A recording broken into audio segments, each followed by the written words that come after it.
Obviously, for legal reasons, he probably cannot, but I won't lie, Jimmy, we did see you looking up at that poster that was in your living room. During that time, I've been focused on hiring an independent third party to conduct a thorough investigation to ensure I have all the facts. So MrBeast is turning it over to a legal team. Yeah, That said, of I've course. seen enough online and taken immediate action to remove Ava from the company, my channel, and any association with MrBeast. I do not condone or support any of the inappropriate actions. So the ties have been severed, and the Kris, Tyson, and MrBeast connection is no more. I will allow the independent...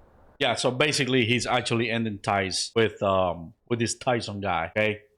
It seems like that guy's vile, guys. Holy moly. Independent investigators the necessary time to conduct a comprehensive investigation and will take any further actions based on their findings. And you guys already know when it comes to MrBeast and his brand, he's not gonna play around. I don't care if you're like his childhood friend. And to me, when he says he's going to allow these independent investigators to do their thing and then he's gonna make further decisions, I think that means that he could potentially be taking legal action against Kris and maybe even aiding people in filing some sort of criminal charges. Yeah, so and then, you know, he made 100 wells in Africa. He probably could actually, you know, give anybody that's been involved in this big deal $100 million.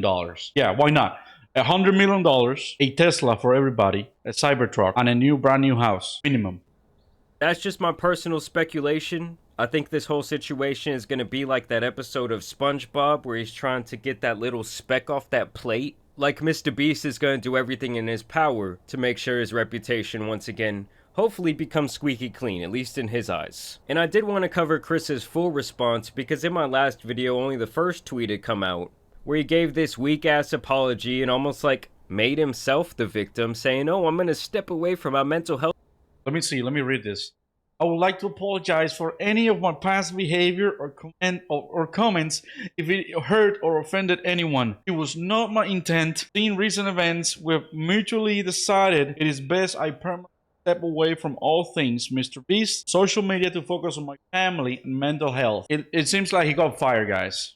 This sounds like, you know, he don't want to say it, right? But it looks like he got fired. And for my family.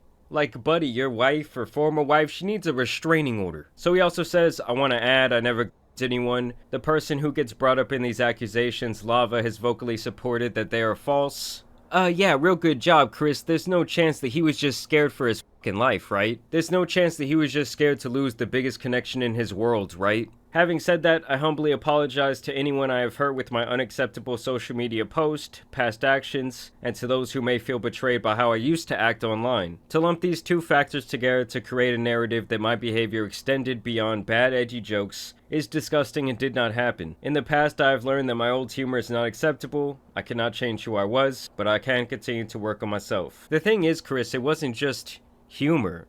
These were disgusting, diabolical things you were posting on Reddit accounts, your personal Twitter. You were extending it offline into real life with the poster on the wall. And here Kris actually claims that he stepped away. When in reality, we all know you got fired, big dog. You got terminated. It's like when you're at a job interview. Oh, your resume looks great, but what happened at your last gig? Oh, it was a willful termination. Willful termination? What does that mean? Sexual assault. Now here's where we get to this guy, Nathan, who has now released his individual story with Kris, and he speaks in further detail the relationship that both he and Lava had with Kris. Kris Tyson from MrBeast used me, manipulated me, and did very inappropriate things with me while I was about 15 years old. I was actually friends with Lava GS at the time, who is the main victim of Kris that everyone has been talking about these last few days, who claims he isn't a victim, but we all know he is, and we all know he probably got paid off. Not only that, but he's also... So, he's saying that the guy got paid off? Like, most likely, I would say. Also under an NDA from when he worked for MrBeast Gaming for 2 years, and he tried to get me to join MrBeast Gaming himself, Lava. He's the one who actually sent me the contract and tried to get me to sign the NDA, at which point I ended our friendship because I knew they were just trying to silence me. So it almost seems to me, just watching this video, that Lava might be possibly trying to help Kris sweep this under the rug, which would not exactly surprise me if they had this close of a relationship for several years. Me and him were both initially involved in running Kris's Discord server, helping him set up his Twitch streams and moderating them. Nate's calling me. Yeah, so apparently this is from an old Kris stream where he says that this guy was calling him. Hey, what's up? You're on stream. You just leaked your address. Please end your stream. This Discord server that we were a part of had about 10 people in it, most of whom were minors. I'm not sure how they got in there, other than me and Lava. He won a giveaway and Kris invited him after that, and Kris invited me after I saw one of his tweets asking for help setting up a Garry's Mod server for the 10 million subscriber MrBeast video. This turned into us having lots of private conversations with Kris and playing video games with him for hours on end. I told you guys just yesterday, the games are the avenue a lot of these sickos use to speak to children. Like, I can't even imagine some kid hitting me up. Hey man, wanna hop on Fortnite? Oh yeah, buddy, do I ever? We dropping Tilted Towers. Hey, you wanna? At the end of the day, bro, was a grown man, You wanna right? go ahead and reset and Not only did we do a lot of unpaid work for him that he promised he would pay us for, he would also frequently bring up topics that was definitely not appropriate to bring up around 15, 16-year-olds, especially with him being like, I don't know, 20, 21 years old. He would even go as far as linking me several different corn and hentai videos. Yeah, that's straight up like inappropriate. What's going on here? Throughout the time of me talking with him. Now, These are all tactics that creepy adults use to slowly lure victims in. Like, oh, let me expose you to this explicit stuff. Obviously, it's just beyond inappropriate. But oh, Kris, was that all an edgy joke too? Like, I love how when people just get outed for their absolutely disgusting behavior, they're like, oh, it was a different time, I was edgy back then. Like, bro, I remember 2018 too, it wasn't that different of a time. not only that, but he had an NSFW Yeah, my boy's talking like it's been past like 150 years, you know?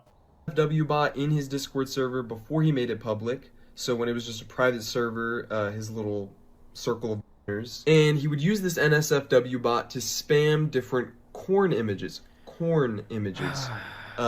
alongside all these 15-year-olds. He would also frequently call me dad and daddy as well as the others, which I guess we all kind of just took as a joke at the time. You have to think this is someone who we looked up to at the time, we idolized, we thought was the coolest person in the world, so they couldn't really do any wrong in our eyes. And that's the point I really wanted to drive home about the Lava character, is that I still see him getting bashed a lot online, but it's like, we can't really judge him for the way he's acting when he has potentially been done so wrong for so many years and almost been, like, brainwashed. And the thing that really makes me sad is that these were a bunch of kids who probably thought, oh, we're living out our dream, we're getting to talk to our idol every day, we're getting to... And their families, right? So, big part of it is their family. These kids, you know? So you as a parent might be like, oh, he's set up, you know, to be successful in life. You know, he's got good relationships. You know, that's gonna skyrocket them into a really successful future. Next thing you know, these guys are just going crazy. You know, they're going after these kids like as if like getting their bottom is like compound B. You know, like what is going on here? Like, to help him with his work. When in reality, Kris was just abusing their power and influence, and sadly these young kids couldn't see it. Now here's where we get to the portion of the video where they're trying to cancel MrBeast. First, they were trying to connect him to that creep Shadman due to this reply, where Shadman had posted this picture of MrBeast anime holding girl. this blank whiteboard where he typed in there, need big T anime GF. LOL, just random at MrBeast YT meme on Shad. Love it. And MrBeast says, this is all we've ever wanted, we can quit now. And don't get me wrong, it is a little strange that he says, this is all we've ever wanted. When I'm thinking that this is not going to end here. I do have a feeling that, you know, as time goes on, this will never stop. This is not going to end this week or next week. This is going to keep going, guys. And people are going to find out. People are going to find vile videos about MrBeast. And they're going to try to probably cancel him. They had that poster up in their house. But if this is Jimmy's only interaction with anything regarding Shadman online, I mean, obviously it's definitely not worth a cancellation. Leon Lush, who was a co-owner of that podcast, actually stepped in. Leon Lush, I've never heard of that guy. The same way that he has never heard about me. Clip of MrBeast currently trending because I also happen to be in it, and I was there. So hopefully I can offer some honest perspective beyond a Twitter account farming engagement. Now, for context, this was a long time ago at the beginning of our YouTube journey when being edgy was a content strategy. Cringe in hindsight, but those were the times. Here's the first part of the clip. I mean, honestly, I am kind of tired of people using that edgy excuse, but it is what it is. Now, it's hard to hear, but after the "you wouldn't put your dick in her" statement, I think it's important to note he says, "I wouldn't do that, she's way too young," after the initial unfunny joke. Also relevant was our general demeanor at the time, as he also said this at another point in the podcast. Don't tell me manifestation isn't real, because here we are, almost a decade later. But I think we also have to say that comments like that, like, I don't know, I just don't really find any. So on his end, it seems like everything is good. Everything is okay. None of this happened. He understands it. He's saying that, oh no, it was just a way of getting traction. That's what was popping at that time, right? Being edgy. Humor in them. Like, I'm sure this dude right here might have a daughter or a son, and if somebody talked that way about them when they were 14 years old, well, he'd probably want to take a bat to their head, but I digress. The other clip going around of Jimmy is something that I'd seen many times over the years, where basically he just uses a slur against gay people during one of his infamous live streams. QQ, shut the f up, you stupid. If the video is lived, how would I call you a stupid? Exactly, it's not lived, dumbass. So yeah, I guess I just don't think that either of those.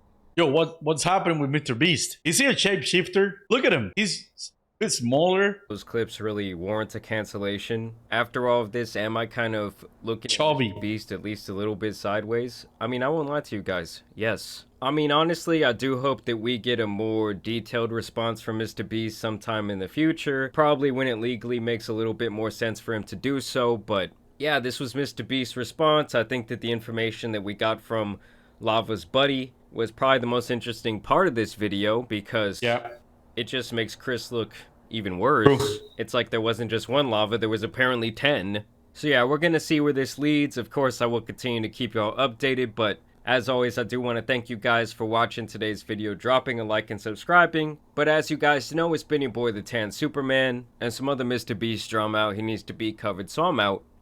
Peace.